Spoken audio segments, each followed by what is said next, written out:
Assalamualaikum warahmatullahi wabarakatuh. Saya Bunga Sri Fadila dari kelas C6 Manajemen dengan nomor pokok mahasiswa 101201880. Video kali ini dibuat untuk menyelesaikan tugas pengganti tes dari mata kuliah Pendidikan Agama 2. Hajatul insan ila rasul, kebutuhan manusia kepada Rasul. Setiap manusia diciptakan oleh Allah Subhanahu wa taala dengan fitrah, di mana manusia bersih suci dan mempunyai kecenderungan yang baik dan ke arah positif, yaitu ke arah Islam. Fitrah diantaranya adalah mengakui kewujudan Allah sebagai pencipta, keinginan untuk beribadah dan menghendaki kehidupan yang teratur. Fitrah demikian perlu diaplikasikan ke dalam kehidupan sehari-hari melalui petunjuk Al-Quran dan panduan sunnah. Semua panduan ini memerlukan petunjuk dari Rasul, khususnya dalam mengenal pencipta dan sebagai panduan kehidupan manusia. Dengan cara mengikuti panduan Rasul, kita akan mendapati ibadah yang sahih. Adapun syarah, diantaranya 1. Al-insan. Al-insan atau manusia adalah ciptaan Allah Subhanahu wa taala yang diberikan banyak kelebihan dan keutamaan dibandingkan dengan makhluk Allah lainnya. Di antara kelebihan manusia adalah fitrah agama Allah yang dijadikannya kepada manusia dengan fitrahnya. Secara terminologis, ungkapan Al-Quran untuk menunjukkan konsep manusia terdiri atas 3 kategori, yaitu yang pertama al-insan, al-ins, unas, al-nas, anasi, dan insi. Yang kedua al-bashar, dan yang ketiga Bani Adam atau anak Adam, dan suriat Adam atau keturunan Adam. Adapun setelah al-insan, yaitu yang kedua fitrah. Fitrah yang ada pada manusia dapat menilai baik buruk tingkah laku masyarakat atau dirinya. Fitrah juga dapat dijadikan sebagai segala perbuatannya. Beberapa fitrah manusia adalah keinginan manusia untuk mengabdi kepada Khalik. Di antaranya wujud Khalik, ibadatul Khalik, dan hayatul munadzamah. Yang ketiga, hidayatul rasul. Mengikuti petunjuk Rasul berarti kita mengikuti jalan agama Allah yang mempunyai langit dan apa-apa yang di bumi. Di antaranya makrifatul khaliq, yaitu petunjuk Rasul digunakan untuk mengenal Allah, dan minhajul hayah, petunjuk Rasul digunakan untuk mengamalkan Islam yang benar dan diridhoi Allah Subhanahu wa taala. Dan yang keempat, ibadatul sahih. Ibadatul sahih adalah ibadah yang menyembah Allah dengan panduan mengikuti Rasul.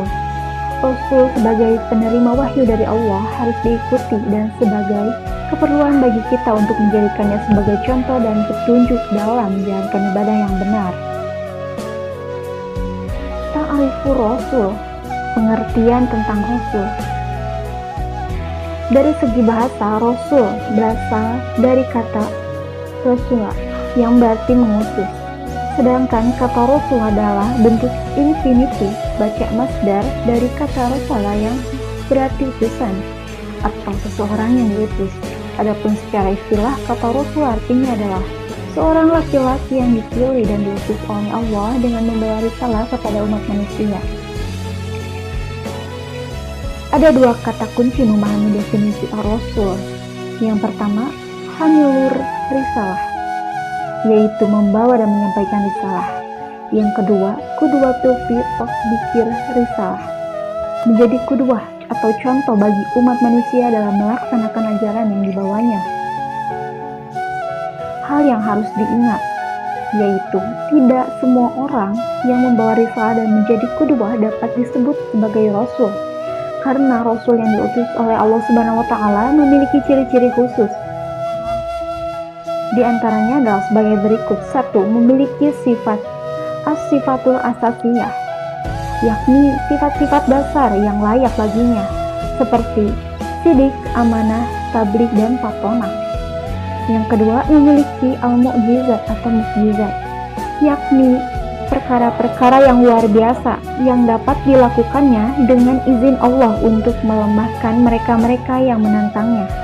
Contoh mukjizat Rasulullah SAW ketika membelah bulan dengan izin Allah Subhanahu wa taala. 3. Adanya al-bisyarat atau berita gembira kedatangannya.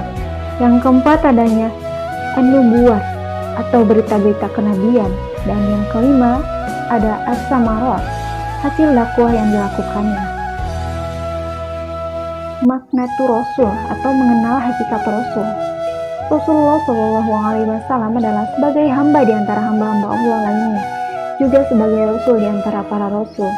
Kedudukan Rasul dapat digambarkan dalam sirah Nabi, sunahnya dan dakwahnya, sehingga dari kedudukan ini banyak yang kita ambil sebagai fik sirah, fik ahkam, dan fik dakwah. 1. Abid min ibadillah, hamba di antara hamba-hamba Allah. Yang membedakan Rasul dengan manusia yang lain ialah Rasul mendapat wahyu, yaitu menyuruh kita mengilahkan Allah saja. Yang pertama, insan atau manusia. Apabila Rasul sebagai manusia, maka dakwah mudah dilakukan dan diterima, tidak ada alasan manusia untuk menolaknya. 2. Nasab keturunan. Sejarah yang menjelaskan bagaimana Nabi dibesarkan sehingga menjadi Rasul juga banyak terdapat di berbagai buku sirah Nabi. 3. Fisik. Nabi adalah manusia yang juga sebagai manusia biasa lainnya. 4. Sirah Nabawiyah, sejarah kenabian. Penggambaran Nabi dijadikan sebagai pengajaran, menerangkan sesuatu dan juga dapat sebagai petunjuk bagi kita yang membacanya. 2. As-Sunnah. Sunnah ini dijadikan sebagai fiqh ahkam untuk rujukan beramal atau mengambil keputusan. Adapun fiqhul ahkam bagi muslim dalam menjalankan hidup dan dakwah tentunya menghadapi banyak rintangan, selain dari bagaimana harus menjalani hidup ini dengan sempurna. Poin ketiga setelah sunnah, Rasul minal mursalin, yaitu Rasul di antara Rasul-Rasul. Yang pertama, tabligh risalah, menyampaikan risalah. Peranan Rasul yang utama adalah mengumpulkan risalah Tuhan, karena inilah yang membedakannya dengan manusia biasanya. Poin kedua, adaul amanah, menunaikan amanah. Bukti bahwa Rasul telah menunaikan amanah ini adalah pengikut-pengikutnya yang setia dan menyebarkan dakwah kepada manusia.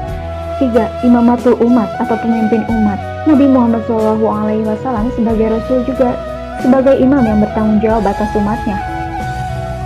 Pada hari kiamat, Nabi berperan sebagai umat. Hal ini menunjukkan bahwa Nabi juga bertanggung jawab terhadap apa-apa yang sudah disampaikan kepada umatnya.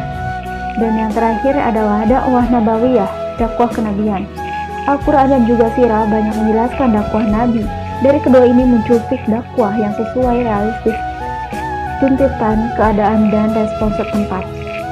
Allah Subhanahu wa Ta'ala berfirman dalam Quran surat At-Taubah ayat 40, yang artinya, jikalau kamu tidak menolongnya Muhammad, maka sesungguhnya Allah telah menolongnya, yaitu ketika orang-orang kafir musyrikin Mekah mengeluarkannya dari Mekah, sedang dia salah seorang, dua orang dari keduanya berada di dalam gua.